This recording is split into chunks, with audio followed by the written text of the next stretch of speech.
de bien vouloir,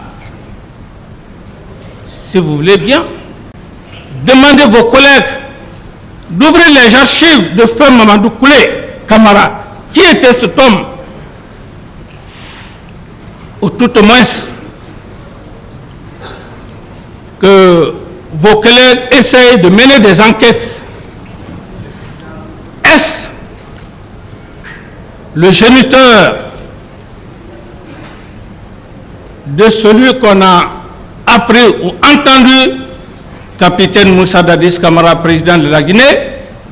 Est-ce que son père fut-il un menteur, un assassin, un homme généreux? Oui, ce sont ces veines qui coulent dans mon sang. Car avant de juger un homme, il est extrêmement important, puisqu'il y a des hommes nés criminels à travers les chromosomes.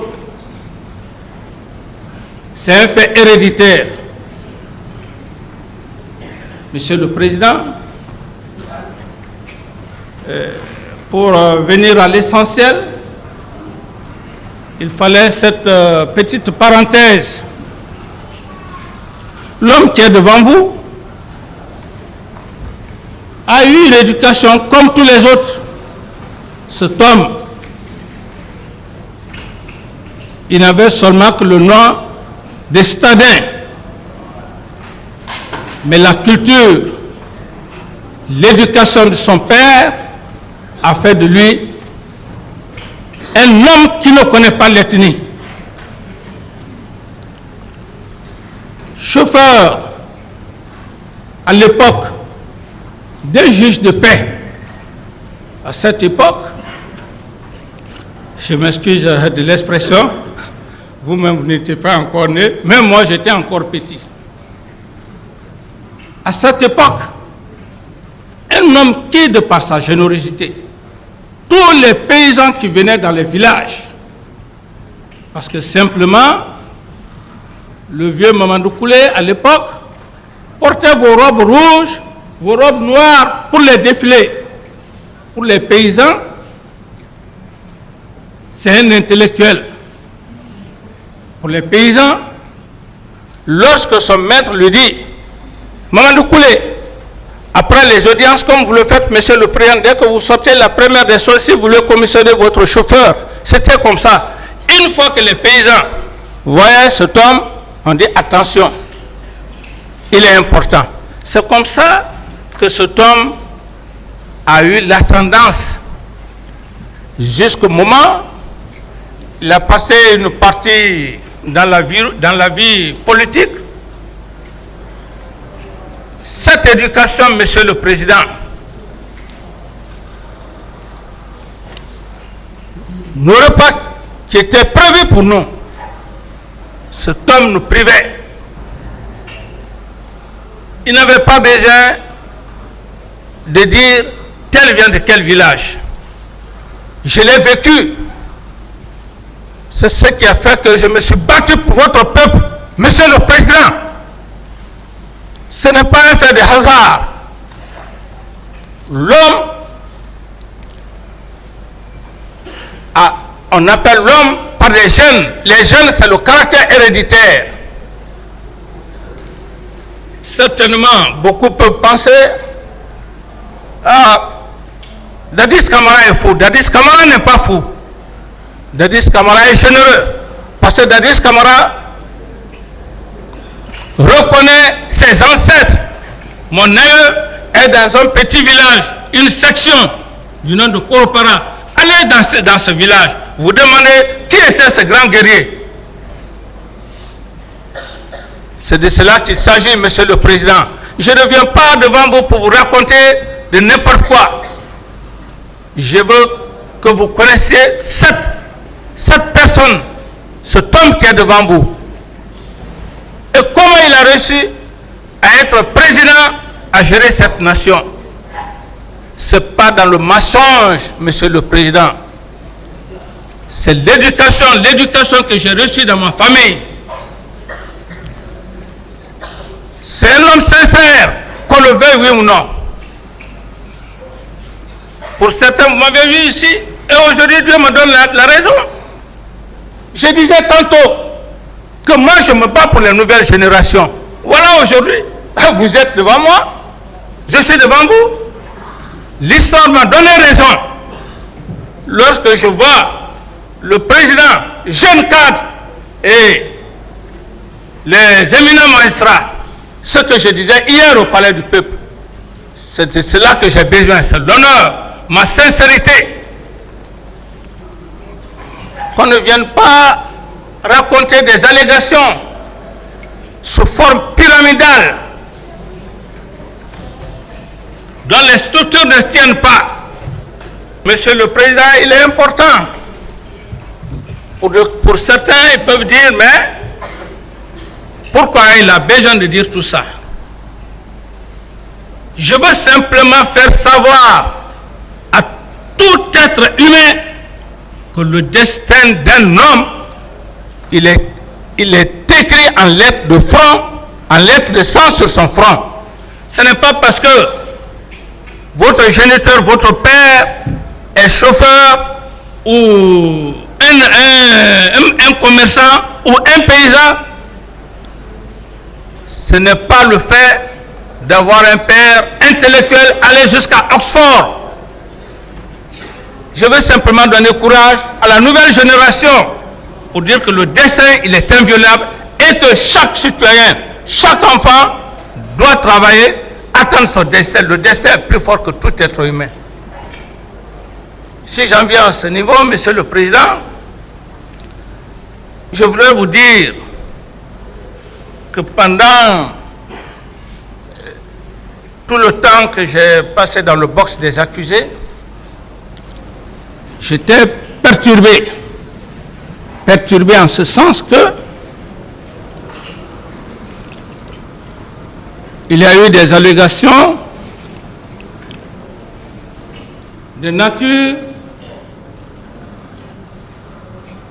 à me faire paraître autre chose. Sinon, Monsieur le Président, je ne venais pas devant votre bar pour dire tout ça. Parce que l'officier d'état-major, c'est ce qui différencie l'officier d'état-major aux autres officiers. Il s'adapte à toutes les circonstances, à toutes les réalités qui se présentent. Je ne venais pas devant vous, Monsieur le Président, pour vous dire tout ça. Je venais juste pour m'attaquer directement au fait des événements du 28 septembre. Mais, quelque part, j'ai vu l'armée guinéenne, toute l'armée guinéenne frustrée. Cette frustration, j'en ai besoin d'en parler. Je veux parler, bien sûr, de M. Toumba Aboubakar Sidiki Diakité. Lorsque cet homme vient devant votre auguste tribunal et tout le monde entier est en train de l'observer, un simple sergent ou sergent-chef qui m'a été présenté à l'époque, sans garde-corps, vient frustrer l'armée afin de perturber votre vigilance. Mais cette vigilance, Monsieur le Président, je vous ai remarqué, vous êtes un homme serein. Vous n'avez jamais, tous les accusés qui sont venus, vous n'avez jamais bloqué la parole. C'est là votre sérénité. À votre place, où je suis, je ne pourrais pas. Parce que je n'ai pas le même tempérament que vous, Monsieur le Président. Vous lui avez donné tout le temps. Cet homme a fait croire aux Guinéens et à la communauté internationale et le reste du monde qu'il aurait pris le pouvoir pour me donner bon sang. Ce fut la plus grande frustration pour moi. bien que n'étant pas aujourd'hui dans cette armée, je vais la défendre. Ici, je ne suis pas là devant vous parce que je suis un chef d'État. Je suis devant vous parce que je suis un officier d'état-major. Je mourrai avec ça, avec le grade de capitaine. Je ne m'honorerai pas ce grade au prix de quoi que ce soit. C'est ce que j'ai mérité. Je vais la défendre et je défendrai cette armée. M. Toumba Diakité avait-il même un groupe? Il faut respecter une nation. De Napoléon Bonaparte jusqu'à nos jours, Monsieur le Président, personne ne parle de coup d'État. Mais je lui laisse le bénéfice de doute. Parce qu'en matière d'armée, l'armée est catégorisée. Il y a des hommes d'académie et il y a la catégorie des sous-officiers. Donc, la mentalité d'un sous-officier n'est pas la mentalité d'un officier.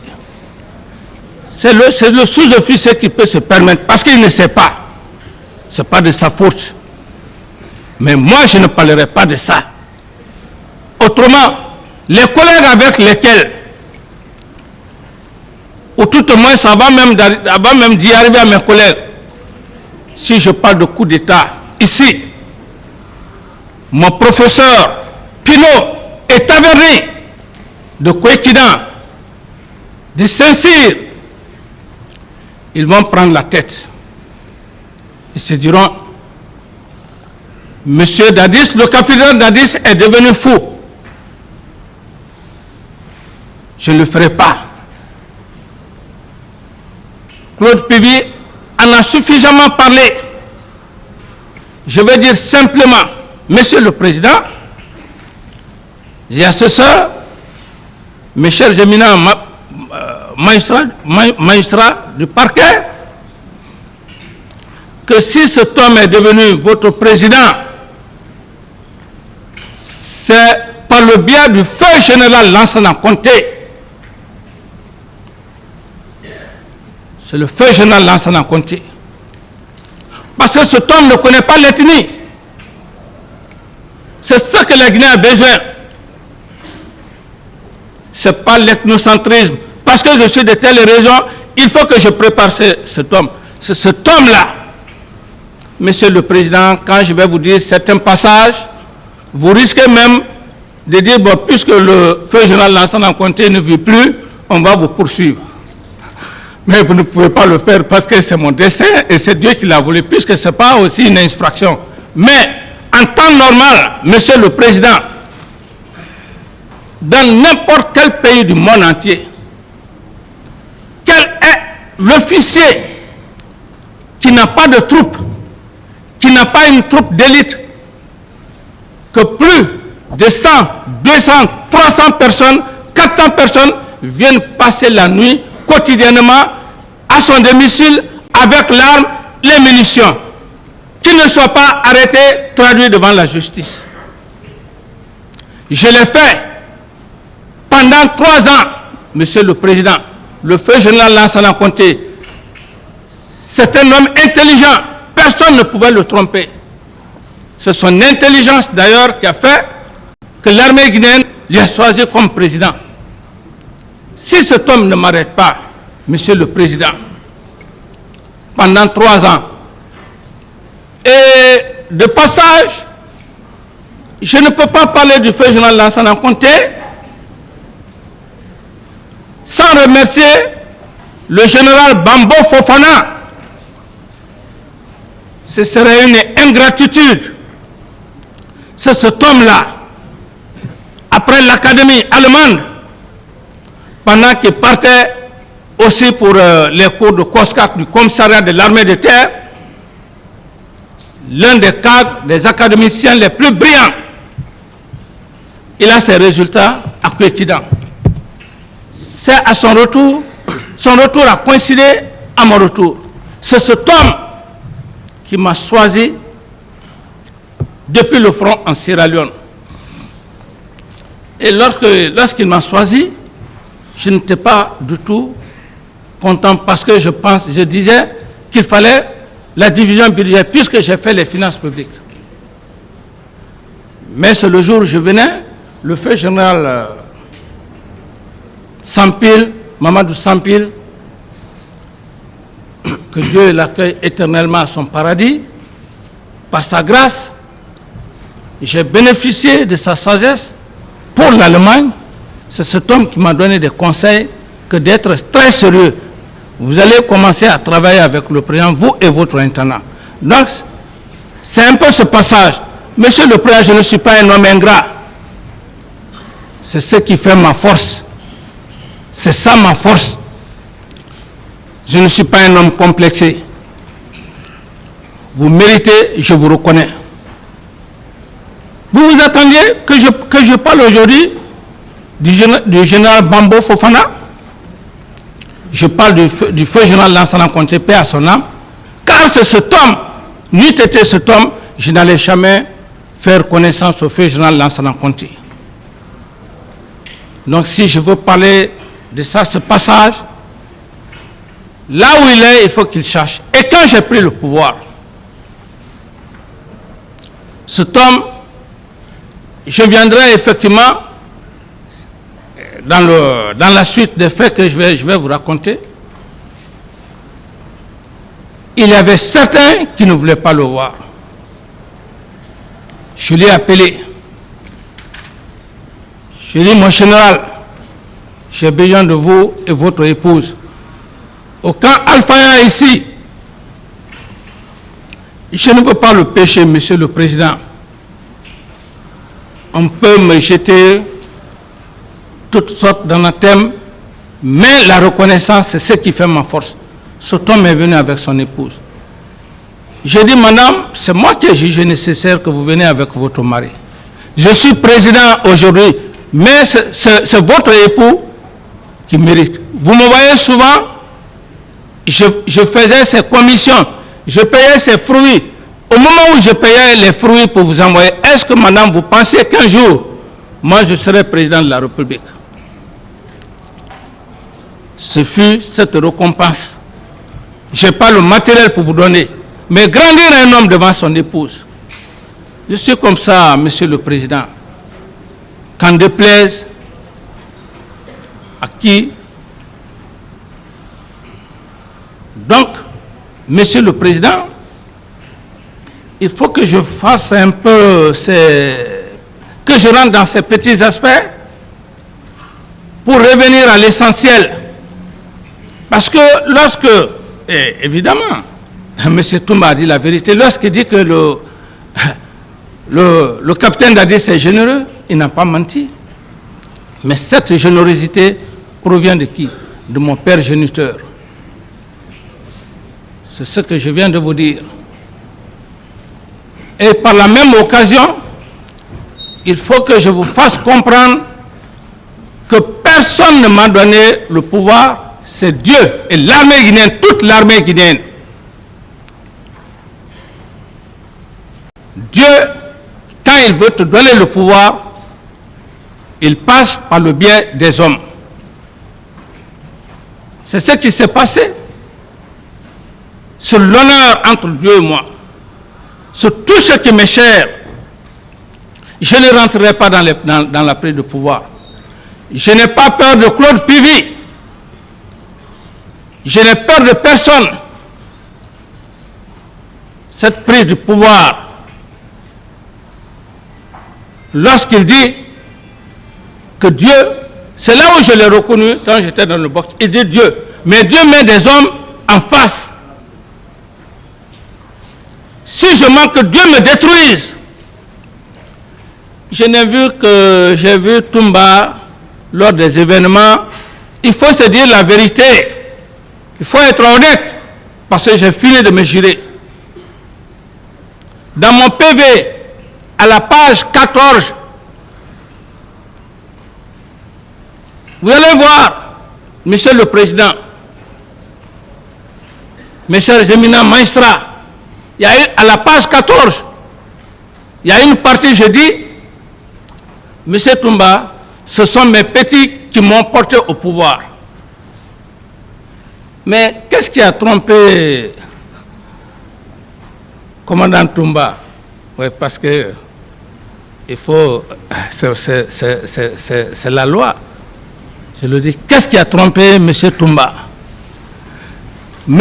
Toumba, le simple fait que j'ai dit ça, je m'excuse de l'expression, il a eu des conseils, sachant que ce qu'il a déjà fait était grave.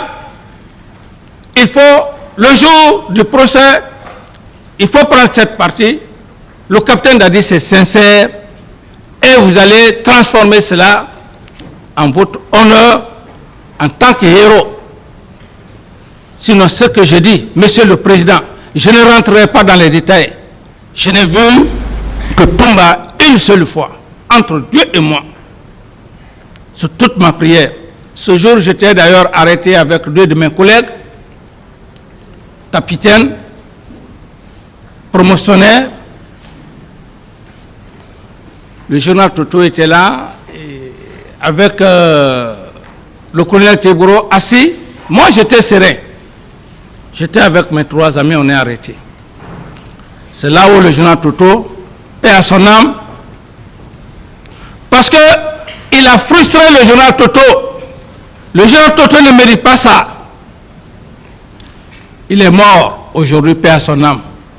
Mais un jour, Dieu va nous rappeler. Ce qui s'est passé, c'est ce que je vais dire. Le général Toto n'a pas été humilié devant moi. Je le dis entre Dieu et moi et toute ma prière. Le général Toto, il avait les documents, il a passé quand même, nous les académiciens, un officier, un général qui est devant vous, on a cette culture, le respect. On était là arrêté, serein. Il était en train de faire des prises de notes. Je crois qu'en ce moment, c'était la liste qu'il était en train de faire. Mais j'ai vu seulement de passage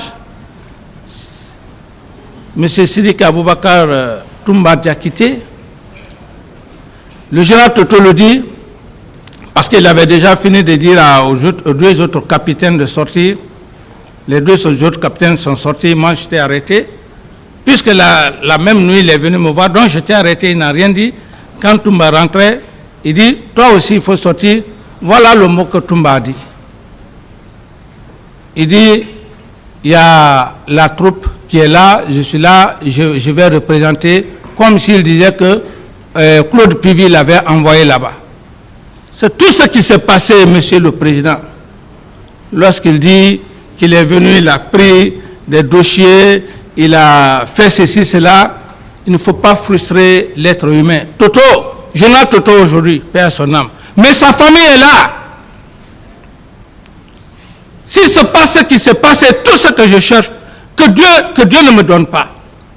C'est la toute seule occasion que j'ai vu Toumba ce jour. Après ça, je ne l'ai plus revu de mes yeux.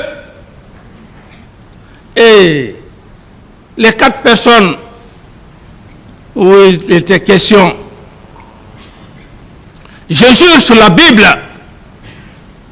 je n'ai pas peur d'un être humain. Moi, je n'ai peur que de Dieu. Mon destin ne dépend pas d'un être humain. Si je me jure sur la Bible, c'est que c'est profond.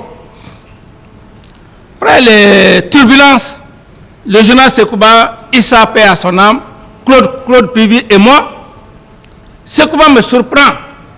On va dans son bureau, il avait déjà préparé Issa, Issa prend la parole. Il dit, bon voilà, mon capitaine, comme déjà on a payé ceci, cela, vous avez fait économie et finance, vous allez être ministre de l'économie et des finances. C'est là où Claude Pivy s'est levé, Monsieur le Président. Si je mens, que Dieu me détruise et toute ma progéniture. C'est là où Claude Pivy s'est levé. Il dit quoi? Tu as oublié tout ce que le capitaine a eu à faire? Il était là à calmer les militaires chaque fois qu'il avait la mutinerie.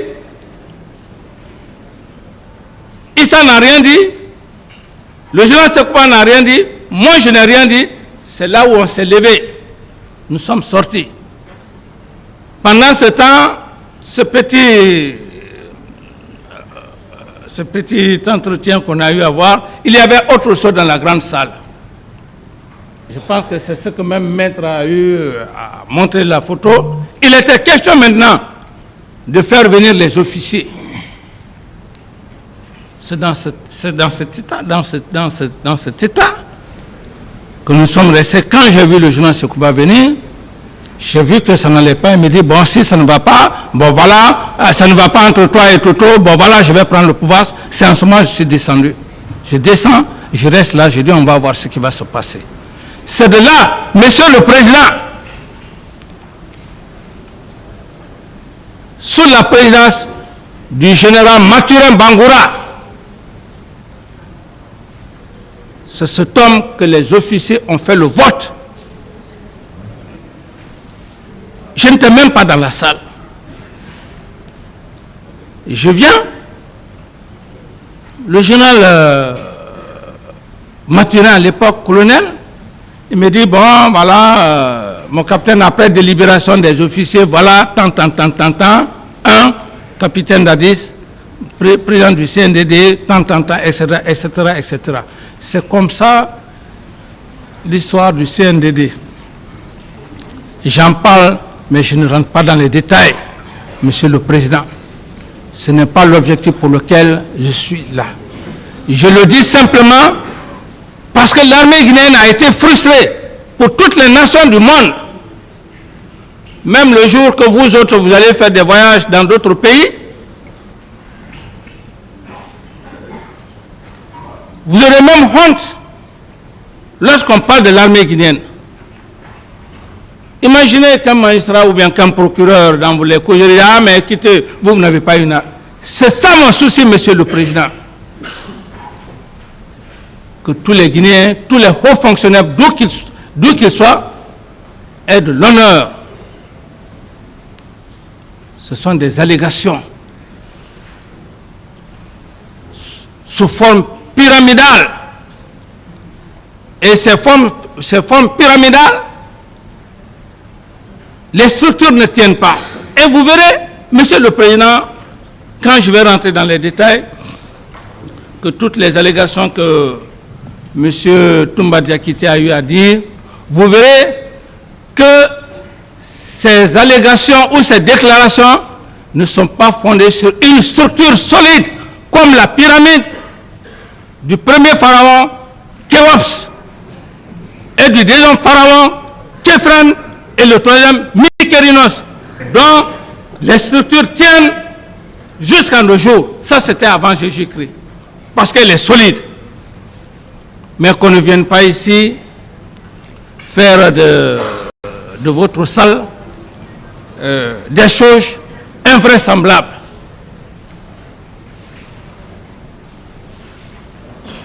Monsieur le Président, pour revenir à l'essentiel des faits, je l'ai dit simplement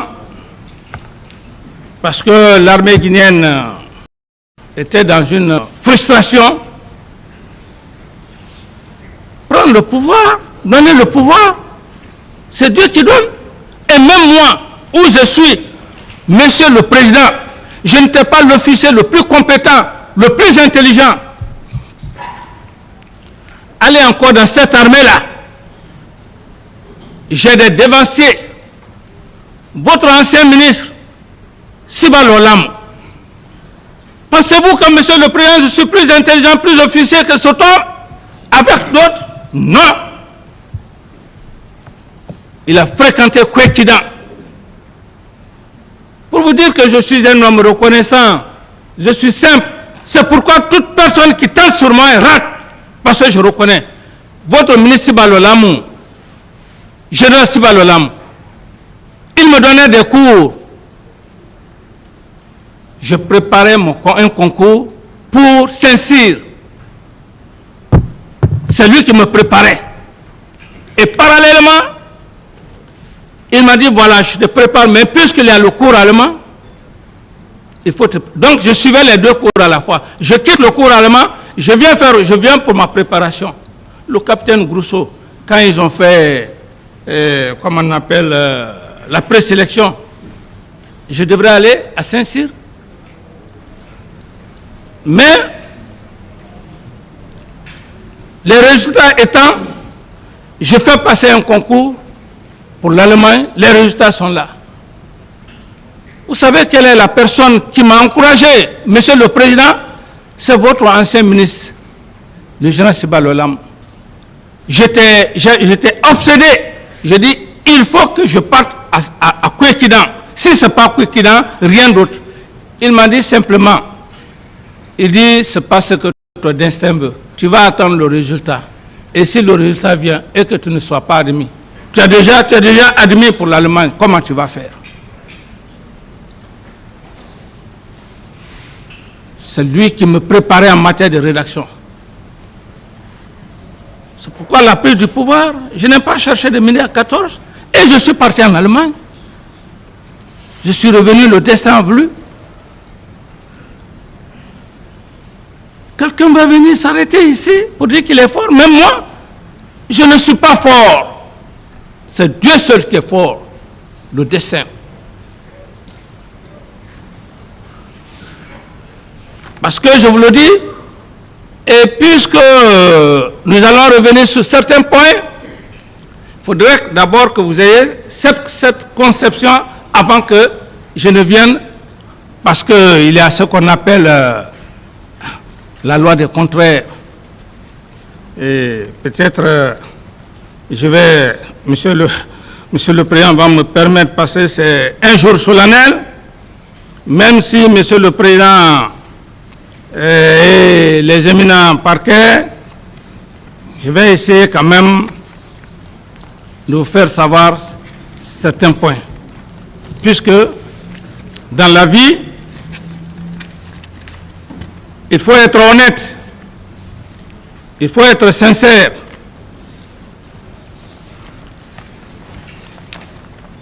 Je disais tantôt que, moi je reviendrai sur ça.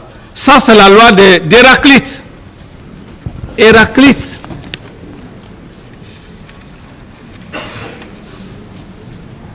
avait une pensée positive, une pensée qui avait presque envahi son époque. Mais cette pensée, c'était quoi? Cette pensée n'était pas structurée. Il a fallu l'avènement d'Emmanuel Kant. C'est Emmanuel Kant qui est venu.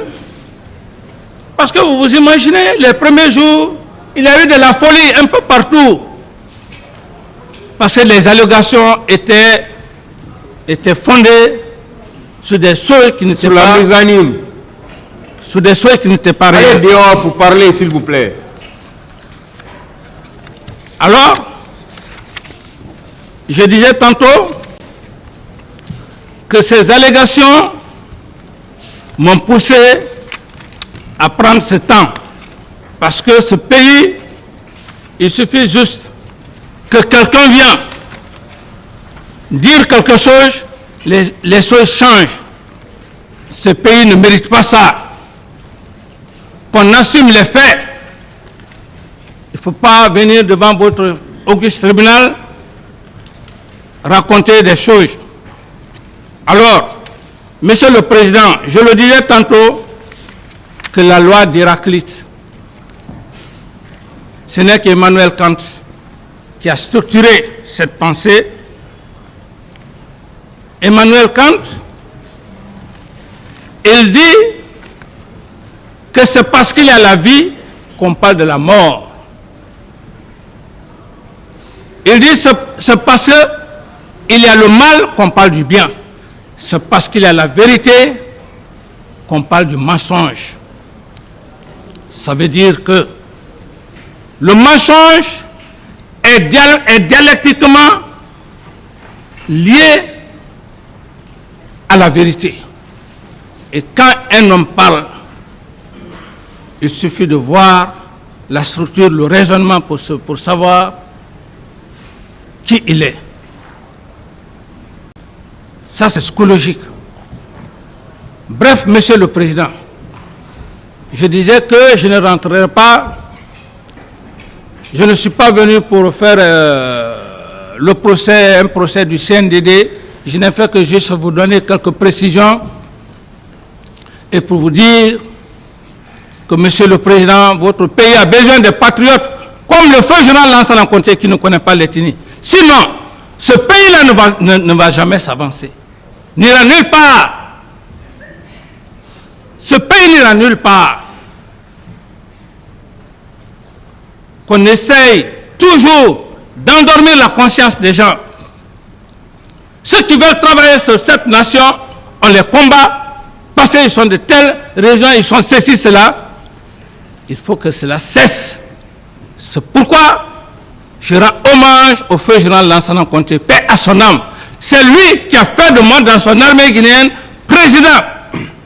Sinon un lieutenant, à l'époque, la patrouille passe diurne et nocturne avec 100, 200, 300 personnes pendant 3 ans. Ils viennent, ils ont les armes, on ne t'arrête pas.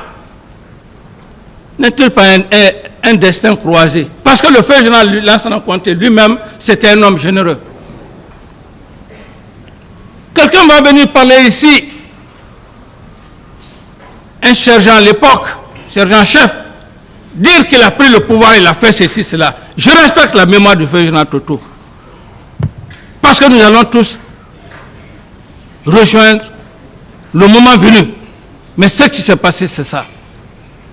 Et je vois même tout près de moi ici, l'actuel ministre de l'urbanisme, Ibrahima Sori Bangoura. Vous pensez que j'étais plus fort que cet homme-là qui était auprès du président? Lansana Conté, je n'étais pas fort plus que cet homme-là.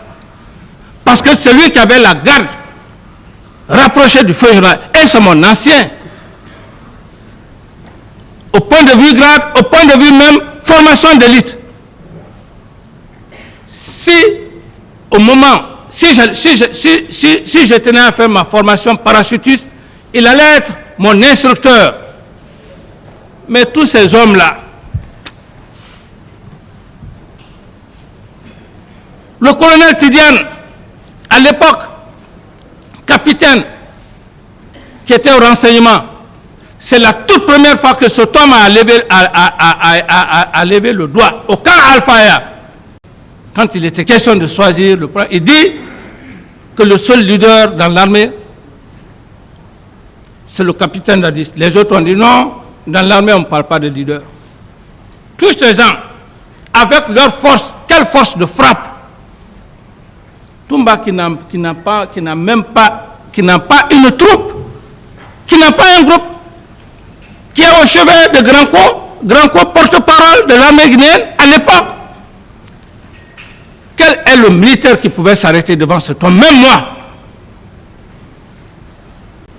S'il voulait prendre le pouvoir, il allait le prendre peut-être pour 1 jour, 2 jours. Il faut être sincère, il faut être honnête. Mais l'éducation que j'ai eue, c'est ce qui m'a poussé à venir vers lui chaque fois qu'il avait des événements. Parce que, comme il avait dit, il avait 2 grands frères qui étudiaient en Union soviétique. L'un est docteur en physique nucléaire. J'étais tellement curieux, j'y allais chaque fois les vacances travailler avec eux. C'est en ce moment il est venu me voir que lui ne veut pas faire les études tant. Donc cette connaissance. Alors, chaque fois que il avait des problèmes, je ne partais pas vers lui avec force. Je partais vers lui avec douceur. Je dis, écoute, en toute sincérité, ce que je lui disais. Je dis, Feu Ahmed Sékou Touré, paix à son âme, a fait 26 ans de pouvoir. Qu'on soit honnête dans ce pays, je dis, ce n'est pas les riverains, la basse-côte qui l'a soutenu, c'est vrai, toutes les régions en ont fait. Les gens vont te tromper, humilier le vieux là, et toi, et nous, personne ne va s'asseoir ici en basse-côte. Qui n'aime pas son fils? Dieu lui donne le pouvoir. C'est comme ça que j'y allais vers Grand Co. Quand je lui dis ça, il dit, ah oui, bon, tout ce que tu me dis, moi, comme mes grands frères, tu étais avec eux, c'est compris. C'est comme ça, Monsieur le Président, qu'on ne vienne pas vous raconter de n'importe quoi ici. Même moi, où je suis, Je me pose même la question, comment je suis président? C'est un fait de destin. Dieu passe par l'entremise des hommes. S'il passe par l'entremise des hommes, il met ton cœur, il met ta personne dans le cœur de l'esprit et il te protège. Le feu jeune Lansana Conté m'a protégé. Je ne ferai pas l'orgueil ici devant vous parce que c'est les diplômes académiques, c'est rentré. Non, je ne le ferai pas. Si je le fais, Dieu même va me maudire parce que je ne mérite pas. Et je ne méritais pas devant les autres officiers. Je viens de citer au moins quelques exemples. Le cas, par exemple, de Ibrahima Massori Bangoura, l'actuel ministre. Un très bon militaire, un très bon officier. Je peux même dire que, bien qu'on ait des promotions, mais je peux dire que c'est mon instructeur. C'est par capacité, par compétence.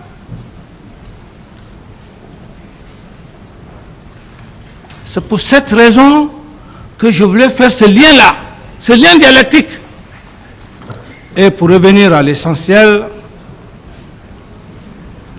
Monsieur le Président, les faits proprement parlant du 28 septembre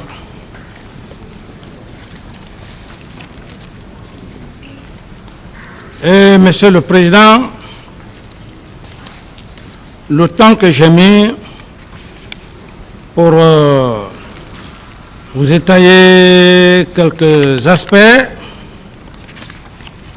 je ne prendrai pas tout ce temps-là. Parce que les vrais événements du 28 septembre que moi personnellement j'ai vécu sont si courts que sauf si je vais essayer de bavarder beaucoup ou dire beaucoup de choses. Je vais dire quoi, Monsieur le Président? Je veux dire que les vrais événements du 28 septembre, avant les événements, c'est produit avant les événements du 28 septembre.